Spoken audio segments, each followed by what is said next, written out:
filles et garçons, nous avons tous joué à un moment de notre vie à des figurines ou à la poupée à l'image de personnages fictifs ou réels sans connaître l'histoire derrière elles.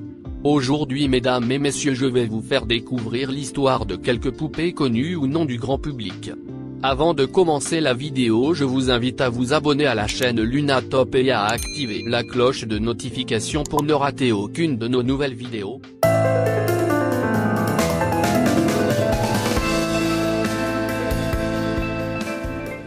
Numéro 1, la poupée Barbie.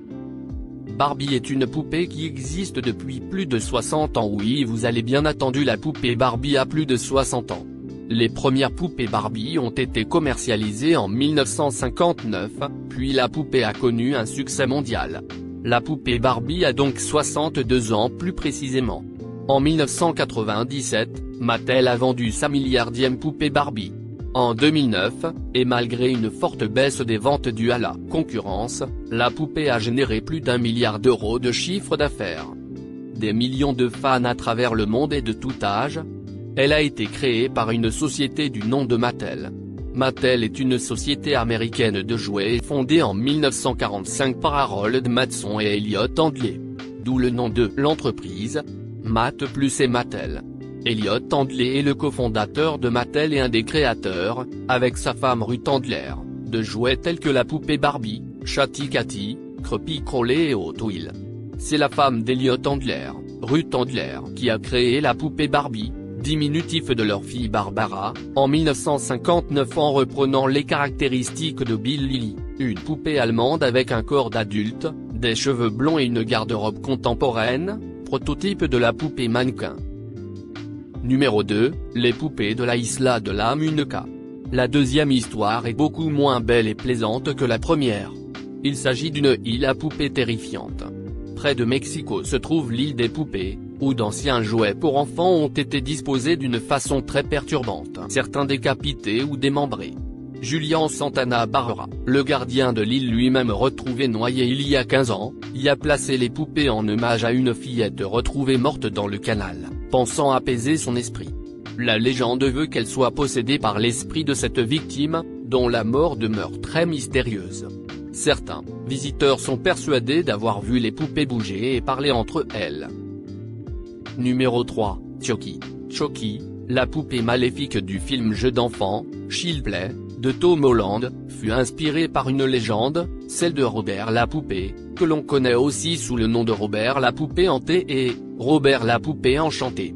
Robert la poupée, réputé pour être maudite et habité par un esprit démoniaque, est aujourd'hui exposé au Fortest Martello Museum où de nombreux amateurs du paranormal viennent la visiter. Voici son histoire. En 1896, Thomas Otto et sa famille déménagèrent dans une maison située à l'angle des rues Yaton et Simonton, à Key West, en Floride. Cette maison est maintenant connue sous le nom de la maison de l'artiste. Thomas Otto était médecin, la famille était aisée et ils avaient de nombreux employés. Pourtant ils étaient réputés pour être sévères avec leurs domestiques, allant même jusqu'à les maltraiter. Ce fut ce qui arriva avec une de leurs servantes. Une jeune femme d'origine haïtienne avait été embauchée afin de s'occuper de leur fils Robert. Mais un jour, en 1906, Madame Otto fut soi-disant témoin d'actes de magie noire dans sa cour et elle la congédia immédiatement. Juste avant son départ, la femme fit cadeau au jeune Robert, alors âgé de 6 ans, d'un poupée rempli de paille d'1 mètre de haut, qui avait des boutons à la place des yeux et des cheveux d'origine humaine. Le mythe veut que les cheveux soient ceux de l'enfant mais la poupée possède en réalité des cheveux de laine. Robert la poupée. Les poupées qui ressemblaient à des enfants n'étaient pas à la mode à l'époque, mais celle-ci était spéciale. Robert s'attacha très rapidement à sa nouvelle poupée et la baptisa de son nom. Ils devinrent alors inséparables.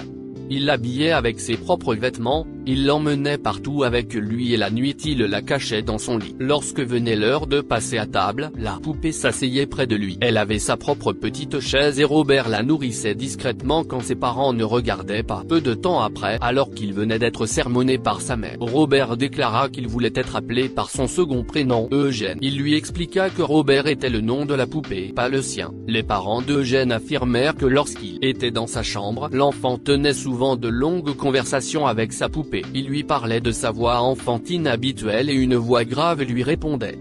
Bien évidemment ils supposèrent tout d'abord que l'enfant transformait sa voix et se répondait à lui-même, mais bientôt, ils se mirent à douter. La voix ressemblait de manière surprenante à celle d'un adulte et ils avaient vraiment l'impression qu'elle émanait de la poupée. Les domestiques étaient inquiets. Parfois l'enfant se montrait très agité et lorsque sa mère faisait irruption dans sa chambre elle le trouvait blotti dans un coin alors que la poupée était étrangement assise sur une chaise ou sur le lit. Les événements étranges se multipliaient. L'enfant faisait des cauchemars et se réveillait en criant de plus en plus. Souvent, un soir, ses parents entendirent un véritable vacarme provenant de sa chambre et lorsqu'ils y entrèrent, ils découvrirent une pièce complètement ravagée. Les meubles avaient été renversés et Eugène, assis sur son lit, fixait la poupée d'un air terrifié. C'est Robert. Ça n'est pas moi, c'est Robert. On retrouvait les jouets d'Eugène disséminés dans la maison, et ils étaient tous mutilés. Lorsqu'on interrogea l'enfant, il répondit que Robert était responsable de ces actes. Leurs voisins prétendaient qu'ils voyaient la poupée se déplacer de fenêtre en fenêtre lorsque la famille s'absentait et les parents d'Eugène affirmaient qu'elle changeait parfois inexplicablement de place.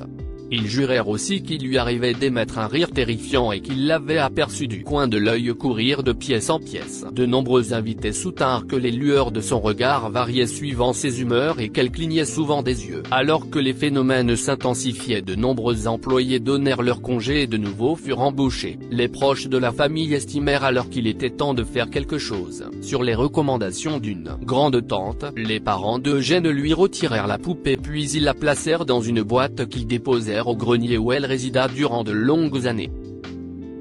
Mesdames et messieurs, ça sera tout pour cette vidéo. N'oubliez pas de vous abonner et d'activer la cloche de notification pour ne rater aucune de nos nouvelles vidéos. Merci à vous d'avoir regardé cette vidéo jusqu'au bout et à demain pour une nouvelle vidéo.